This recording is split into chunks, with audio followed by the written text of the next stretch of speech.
Joanne Gillouis, bonjour. Bonjour. C'est pour moi une grande chance de t'apercevoir ici et faire cette interview à BDphil, parce que pour moi, justement, la bande dessinée Swamp, pour moi, était un grand coup de cœur. Et comment, en fait, est née cette aventure? Tout d'abord, en fait, j'ai une appétence pour les auteurs américains, surtout les Américains, des auteurs du Sud comme Tennessee Williams, Faulkner, tous ces gens-là. Mais enfin, quand j'étais petit, il y avait un dessin animé qui passait à la télé, c'était Tom Sawyer, donc forcément, ça m'a emmené vers le roman de Mark Twain, Tom Sawyer, puis Huckleberry Finn. Donc j'avais quand même depuis tout petit une appétence pour tous ces auteurs-là. Et voilà, c'est comme ça que ça a commencé. Puis ça faisait un petit moment que ça trottait dans ma tête que j'avais envie de faire une bande dessinée qui se passe dans le sud des États-Unis et à une certaine époque aussi. Et pour moi, c'est une bande dessinée coup de cœur, parce qu'en même temps, il y a plein de tendresse. On va retrouver trois enfants, dont justement Otis et Red, qui sont, on peut dire, les meilleurs amis du monde, et en même temps, tout pourrait en fait les opposer, parce qu'on se trouve en fait en Louisiane en 1930. Puis bien sûr, qui dit 1930 la Louisiane, c'est le racisme, même si on n'en parle encore maintenant.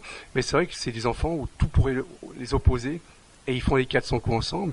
Et c'est vrai que c'est magique. Et en même temps, il y a Shelley qui va rejoindre en fait ce trio. Et ils vont partir à l'aventure ensemble. Et en même temps, faire une enquête. Oui, mais tu en parles très bien. Tu en parles même mieux que moi. Oui, c'est ça. C'est une histoire d'amitié avant tout. Et parce que l'amitié, c'est un sentiment que je vénère, que je chéris très fort. Et puis j'avais envie de... Voilà, j'ai projeté beaucoup de moi aussi, puis de mon enfance à la campagne également. Et après, j'ai transposé dans une Louisiane des années 30 où il y a la ségrégation, où c'est la Grande Dépression, enfin on a à la fin, mais il y avait énormément de pauvreté. Otis, c'est un enfant noir qui est pauvre, et aussi Red qui est un enfant blanc et qui est aussi pauvre en fait. Et eux, ils ne font pas de différence, enfin ils sont amis, quoi. Il n'y a pas de frontières en fait. Je trouvais ça assez. Je voulais quelque chose d'assez fort et de touchant. Enfin, je voulais décrire des situations amicales fortes, touchantes. Et je trouve cette BD est impressionnante parce qu'en même temps on a le marais et c'est un grand fil conducteur parce qu'on est plongé en fait aussi bien avec le marais, avec toute cette belle maison. Et toi qui viens du cinéma, est-ce que quand tu as écrit cette bande dessinée, est-ce que tu l'as imaginé comme un grand film? En fait, oui, je viens du cinéma et du coup, tout ce que j'ai appris par le cinéma, par le biais du cinéma, je le retranspose dans les bandes dessinées. J'envisage pas comme un film, c'est une histoire que je raconte, mais je me dis toujours que ça pourrait être un film. Et puis mes personnages sont, enfin c'est du dessin, mais pour moi ils sont très vivants. Enfin quand je travaille mes personnages, c'est comme s'ils m'accompagnent tous les jours pendant la création. Ils sont extrêmement vivants. Donc oui, ils sont presque animés devant moi, ils s'animent devant moi, comme si c'était des personnes réelles qui partageaient mon quotidien pendant un an, le temps de fabrication de la bande dessinée. Et d'ailleurs, ça continue après, il continue de vivre en moi après. Et du coup, peut-être que ça rend les choses vivantes. J'en sais rien pour les autres auteurs, sans doute que c'est la même chose. Mais puis j'apprends à connaître mes personnages avant de me lancer dans la bande dessinée. Et en même temps, c'est vrai tu me disais avant, ça fait penser vraiment à Tom Sawyer. C'est vraiment nos souvenirs d'enfance. Et c'est vrai que dire cette bande dessinée, pour moi, c'était une belle claque. Ça raconte une aventure qui se passe avant. En même temps, c'est vrai qu'on parle de la ségrégation, la prohibition. Et c'est vrai que c'est très important parce qu'aussi bien pour les enfants qui lisent cette bande dessinée, beaucoup de choses ont été oubliées. Et grâce à toi, en fait, il y a tout qui est mis dans cette bande dessinée. C'est-à-dire que c'est vraiment une BD en fait à une grande part historique. Oui, c'est vrai. Oui, elle est ancrée dans un contexte historique.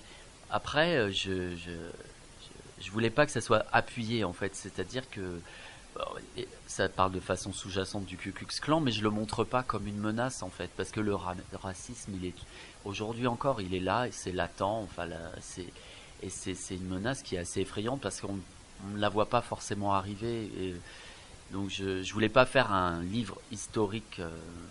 Purement historique, c'est-à-dire que voilà, ça fait partie du contexte, mais je voulais avant tout raconter une histoire d'amitié et entre des personnages, des liens forts dans ce contexte très particulier.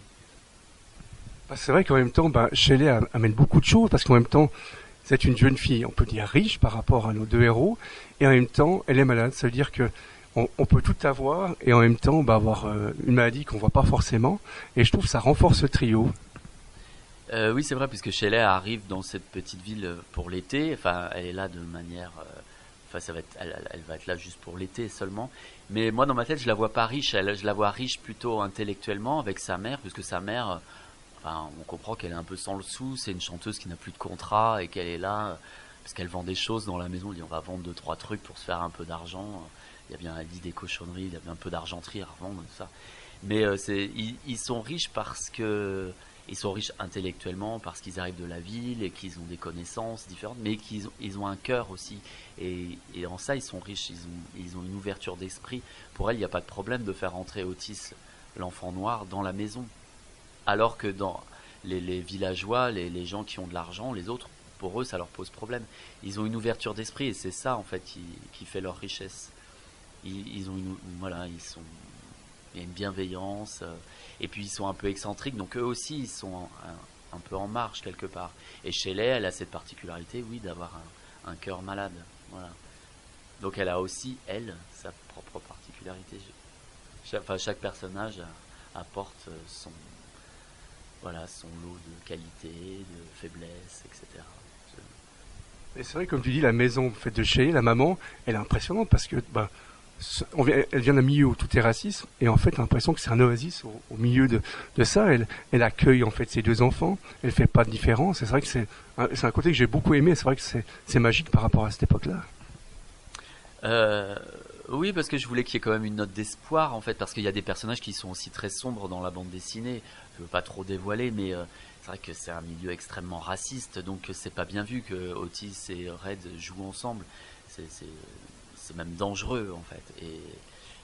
Et du coup, oui, arrive cette femme avec sa gouvernante et sa fille. Déjà, c'est une femme qui vit seule. Enfin, à cette époque, ça peut être vu d'un mauvais œil également. Mais oui, c'est bien dit, j'aime bien comment tu le dis, un oasis, c'est ça. Ils arrivent de manière, voilà, c'est comme des étrangers qui arrivent et eux-mêmes sont un peu ostracisés par les villageois. Ils sont regardés d'un œil très curieux, méfiant également. Mais voilà, j'aime bien les personnages un peu en marge. Voilà, et je voulais faire de cette femme, enfin, une femme un peu exceptionnelle, voilà, qui en fait après tout est normale finalement. C'est les autres qui la voient de manière différente. Et ma dernière question, parce que j'ai vraiment adoré ce trio, justement, ton bande dessinée s'appelle Femme, un été dans le Bayon. Et pour moi, j'ai vraiment adoré. Est-ce qu'on peut imaginer une suite? Parce qu'en fait, ça nous laisse comme ça. On a envie de savoir ce qui va se passer après, même si c'est un été. Est-ce qu'on peut rêver avoir une suite un jour?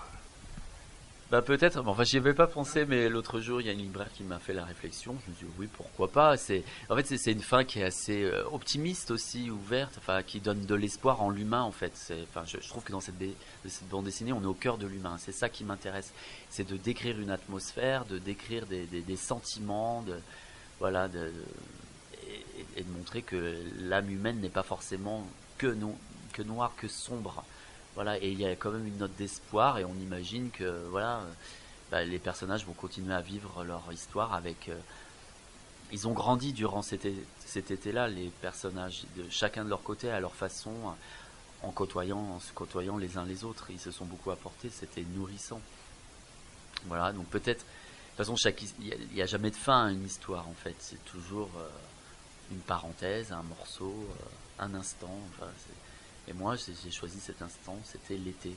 Parce que l'été, c'est un moment très particulier, je trouve. Dans une année, c'est un temps vacant pour autre chose. Voilà.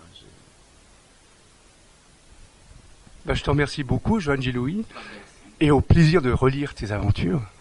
Merci beaucoup. Je suis content que ça t'ait plu et je trouve que tu en parles beaucoup mieux que moi.